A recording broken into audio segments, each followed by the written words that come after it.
విచిత్రాల నిధి ఓ విధి విచిత్రాల నిధి వింత కథల సారథి ఆశ నిరాశల వారధి నిరంకుశ నిర్ణయాల నిర్దయవానిధి ఓ విధి విచిత్రాల నిధి ఓ విధి విచిత్రాల నిధి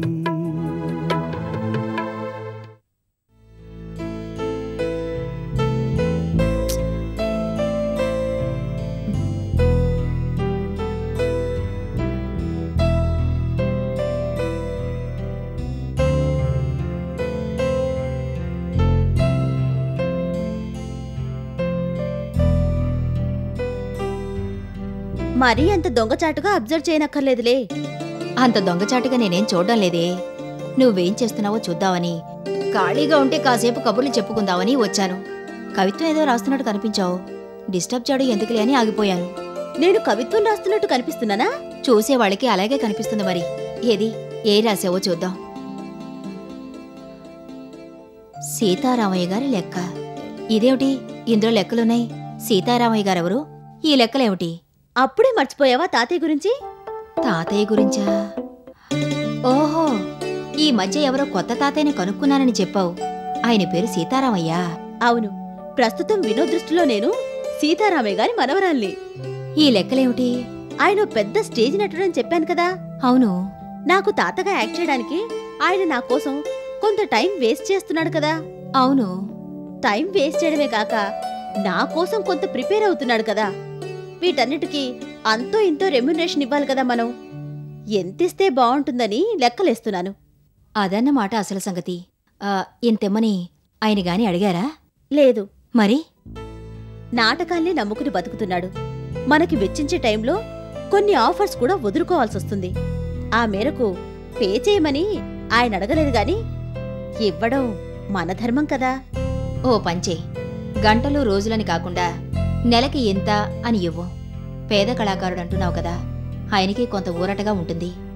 ఎంతిస్తే బాగుంటుందనేదే ప్రశ్న. డీటెయిల్స్ కనుక్కోమని కుసుమకు చెప్పాను. తనింతవరకు రాలేదు. నాకు తెలిసి నా చిన్నతనంలో ఒక ఆయన ఉండేవాడు. హరిశ్చంద్ర నాటకంలో కాటిసీను పద్యాలు పాడుతూ ఉండేవాడు. ఒక్క నాటకం వేస్తే అప్పట్లో ఆయనకి 1016 పంచల చాపు ప్రజెంట్ చేసేవారట. అంతేగాక తాగినంత సారా పోయించేవారట. చిచి, తాతయ్యకు సారా తాగే అలవాట్లేదు. అలవాటుందని కాదు, నాకు గుర్తొచ్చింది, నేను చెప్తున్నాను అంతే. Okay okay, continue. అప్పటికి ఇప్పటికీ కనీసం 10 to 15 టైమ్స్ పెరుగుంటుంది. అంటే నెలకి 10,000 or 15,000 ఇవ్వచ్చనమాట. ఇంకొంచెం ఎక్కువిచ్చినా పర్వాలేదు. కళకు విలువ కట్టలేం కదమ్మా. You are right. తాతయ్యగా సీతారామయ్య గారు ఎంత బాగా యాక్ట్ చేస్తారో. ఓ 20,000 ఇవ్వచ్చా నెలకి? Not bad. ఇవ్వచ్చేమో. ఏ మొద్దు, ఇంత లేట్ గానా వచ్చేది? నీ పని మీదనే తల్లి.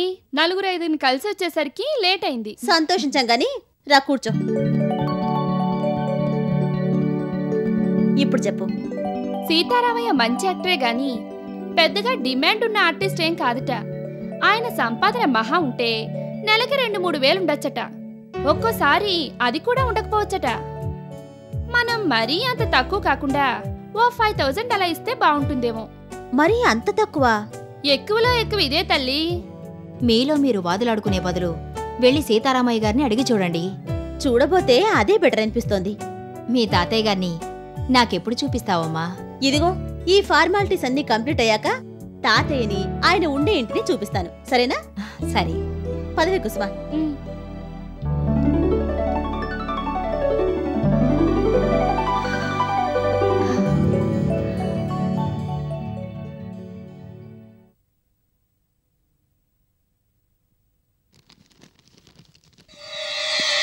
నమస్కారం సార్. మోహన్ గారు రండి రండి, కూర్చోండి. నిన్ననే ఆ పేపర్లన్నీ తీసి పెట్టాను. ఒక్క నిమిషం తెస్తాను.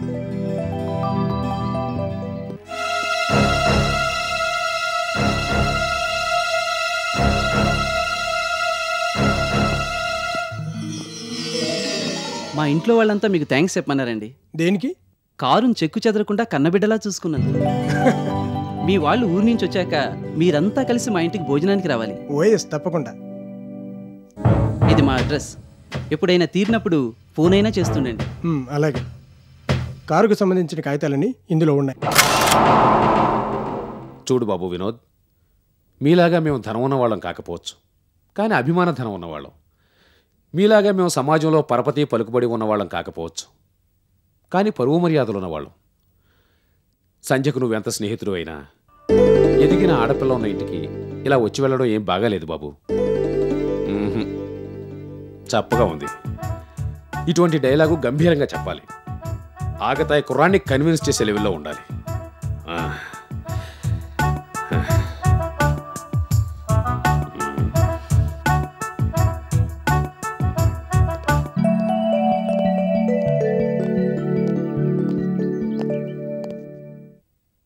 చూడు బాబు వినోద్. వినోద్ ఆల్రెడీ లోపల ఉన్నట్టున్నాడు. నెమ్మదిగా. చూడు బాబు వినోద్, మీలాగా మేము ధనం ఉన్నవాళ్ళం కాకపోవచ్చు, కానీ అభిమానం ధనం ఉన్నవాళ్ళం. మీలాగా మేము సమాజంలో పరపతి పలుకుబడి ఉన్నవాళ్ళం కాకపోవచ్చు, కానీ పరువు మర్యాదలు ఉన్నవాళ్ళం. సంధ్యకు నువ్వెంత స్నేహితుడు అయినా ఎదిగిన ఆడపిల్ల ఉన్న ఇంటికి ఇలా వచ్చి వెళ్ళడం ఏమీ బాగాలేదు బాబు. ఏమిటి రిప్లై లేదు? జడుచుకున్నట్టున్నాడు గురుడు. తనేం మాట్లాడతాడో విందామాగు. ఎవరది?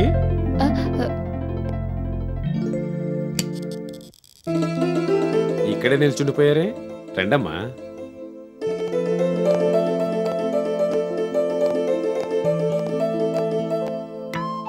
ఏడి వినోద్? వినోదా? తను రాలేదే. మరి ఇంతసేపు మీరు మాట్లాడుతుంది ఎవరితో? అదా, అతను వస్తే ఏం మాట్లాడాలో అని రిహార్సల్స్ చేస్తున్నాను. చంపేశారు తాతయ్య. మేమింకా వినోద్ లోపల ఉన్నాడేమో అనుకుంటున్నాం. అంత సహజంగా ఉందమ్మా మన నటన. Simply super.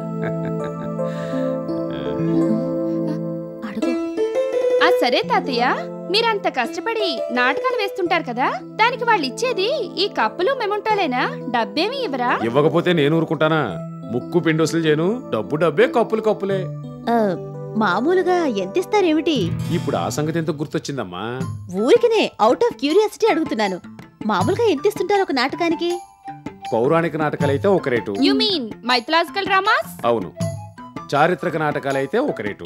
అంటే హిస్టారికల్ ప్లేస్. ఇక మిగిలింది సాంఘికాలు. వీటికి పరిషత్తుల వారు తప్ప మిగతా వారు పెద్దగా డబ్బెవరు. అది కూడా ముందుగానే ఇంత అని ఫిక్స్ చేస్తారు. స్క్రూటినీలో సెలెక్ట్ అయితే ప్రదర్శన ఇవ్వడానికి ఎంత, ప్రదర్శన ఇచ్చాక బాగుంటే బెస్ట్ ప్రొడక్షన్ కింద, సెకండ్ బెస్ట్ వారికి ఎంత అని ఉంటాయి. మీ లైఫ్ లో మీరు తీసుకున్న అతిపెద్ద రెమ్యూనరేషన్ ఎంత? 1116. 1116. విజయనగరం వెళ్ళినప్పుడు ఇచ్చారు.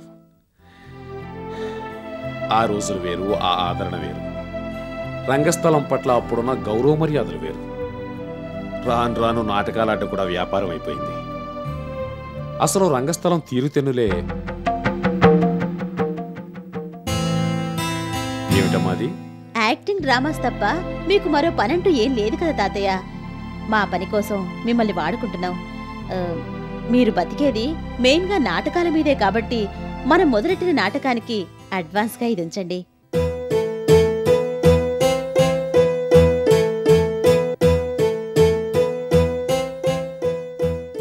మీరు ధనవంతులని, అడిగినంత డబ్బు ఇవ్వగల స్తోమత గలవారని నాకు తెలుసమ్మా. డబ్బు తీసుకుని నటించేవాడిని. పైగా డబ్బు అవసరం నాకు బాగానే ఉంది. అయినా నేను ఈ డబ్బు తీసుకోను. ఇది కేవలం అడ్వాన్స్ మాత్రమే. నాటకం అడ్డం అయిపోయాక మీరు అడిగినంత ఇస్తాను. నువ్వు ఇచ్చినా నేను తీసుకోనమ్మా. చూడమ్మా సంధ్య, ఆకలేసి అడిగినప్పుడు ఇంట్లో వాళ్ళు అన్నం పెడతారు, హోటల్ వాళ్ళు పెడతారు. హోటల్ వాళ్ళు అయితే డబ్బు తీసుకుంటారు, ఇంట్లో వాళ్ళు తీసుకోరు. ఏం చేతనంటావు? నువ్వు నన్ను మొదటిసారి తాతయ్య అని పిలిచినప్పుడే నువ్వు నా మనవరాలు అయిపోయావమ్మా.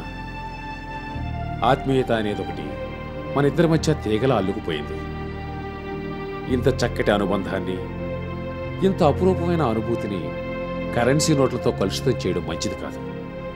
ఓ సదుద్దేశంతో నువ్వు ఓ సాహసాన్ని కొడిగెట్టావు. అందుకు నా వంతు సాయి నేను చేయగలిగితే ఈనాళ్ల నా నటి జీవితం సార్థకం అవుతుందనే ఉద్దేశంతో నటించడానికి ఒప్పుకున్నానే తప్ప డబ్బు కోసం ఆశపడి మాత్రం కాదు. వేధవ డబ్బు. దీన్ని ఎన్ని రకాలుగానైనా సంపాదించవచ్చమ్మా. కానీ ఈ తృప్తిని చూశావు, దీన్ని సంపాదించడం చాలా కష్టం. నాకు కావాల్సింది నీకు ఉపయోగపడగలిగాననే తృప్తే గాని డబ్బు కాదు. ఇంకెప్పుడు ఇలాంటి ప్రస్తావన మన మధ్య రాకూడదు. సారీ తాతయ్య, మీరింత సెన్సిటివ్గా ఫీల్ అవుతారని తెలిస్తే ఇలా చేసేదాన్ని కాదు. I'm sorry. తప్పుగా అనుకోవద్దే. పసితనంలో పిల్లలు అనేకం చేస్తూ ఉంటారు, అవన్నీ పట్టించుకుంటావా? కాలేజ్ టైం అవుతుంది, వెళ్ళొస్తాను తాతయ్య. మీరు కాలేజీకి వెళితే నా రిహార్సల్స్ నేను కంటిన్యూ చేసుకుంటానమ్మా. బాయ్ తాతయ్య. ఆ.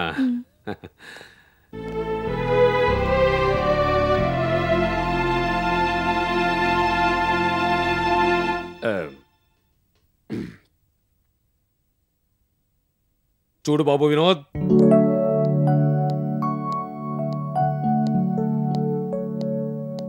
నమస్కారం మేడం. నమస్కారం, కూర్చోండి. మేము బిజినెస్ అసోసియేషన్ తరపున వస్తున్నామండి. అలాగా, అక్కడ మిమ్మల్ని ఎప్పుడు చూడలేదే. చెప్పరేమిటి? బిజినెస్ అసోసియేషన్లో ఓ కల్చరల్ వింగ్ ఉందండి, దానికి ఈయనే ప్రెసిడెంట్ అండి. అలాగా, చెప్పండి, ఏం పని మీద వచ్చారు? ఈ మధ్య రోజీ గారికి ఒక అవార్డు అనౌన్స్ చేశాం మేడం. ఓహో, అది మీరేనా? అవునండి, వారికి ఆ అవార్డును మీ చేతుల మీదుగా ఇప్పించాలని మా కోరిక. రోజీ గారి గురించి తెలుసా మీకు? చెప్పరేమిటి? తెలుసండి. నా గురించి? తెలుసండి. తెలిసి తెలిసి ఈ దుస్సాహసం ఎందుకు చేస్తున్నట్టు? అవార్డు కమిటీ ఒకటి ఉందండి, ఇది వాళ్ళ నిర్ణయం. నాతోనే ఎందుకు ఇప్పించాలనుకుంటున్నారో వాళ్లైనా చెప్పుండాలి. మీరు కష్టపడి పైకి వచ్చినవారు, బిజినెస్ రంగంలో ఎన్నో కొత్త పద్ధతులు అలవాటు చేసినవారు, ఇటువంటి అవార్డ్స్ ఎన్నో తీసుకున్నవారు, బిజినెస్ ఉమెన్గా ఎంతో గుర్తింపు పొందారు. కాబట్టి ఒక గొప్ప బిజినెస్ ఉమెన్కి మరో గొప్ప బిజినెస్ ఉమెన్తో అవార్డు ప్రదానం చేస్తే బాగుంటుందని మా కమిటీ సభ్యుల కోరిక. దయచేసి మీరు కాదనకూడదు మేడం. ఎన్నో గంటలు వెయిట్ చేస్తే గానీ మీ అపాయింట్మెంట్ దొరకలేదు మేడం. రోజీ గారికి ఈ సంగతి తెలుసా? తెలియదండి. మరి నా చేతుల మీదుగా అవార్డు అందుకోవడం ఆమెకు ఇష్టం ఉందో లేదో ముందు కనుక్కోండి. ఇష్టపడకపోవడానికి వేరే కారణాలే ఉంటాయండి, మీరు ఒప్పుకోవడమే మాకు ముఖ్యం. తనకు ఇష్టమైతే నాకు ఇష్టమే. థ్యాంక్స్ అండి. మాట్లాడరేమిటి? మా సంస్థ విజ్ఞప్తిని మన్నించి అవార్డు ప్రదాన కార్యక్రమానికి రావడానికి మీరు అంగీకరించినందుకు వెలలేని ధన్యవాదాలు. ఇన్విటేషన్ కార్డ్స్ ప్రింట్ అయ్యాక మళ్ళీ వస్తామండి. మంచిది, వస్తామండి.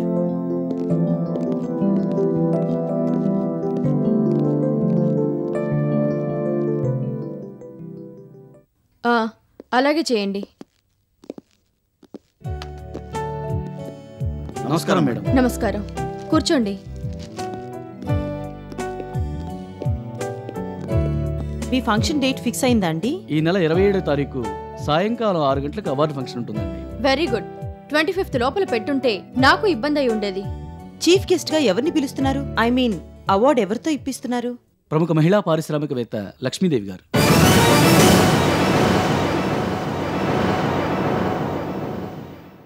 నన్ను సన్మానించదలుచుకున్నారా, అవమానించదలుచుకున్నారా?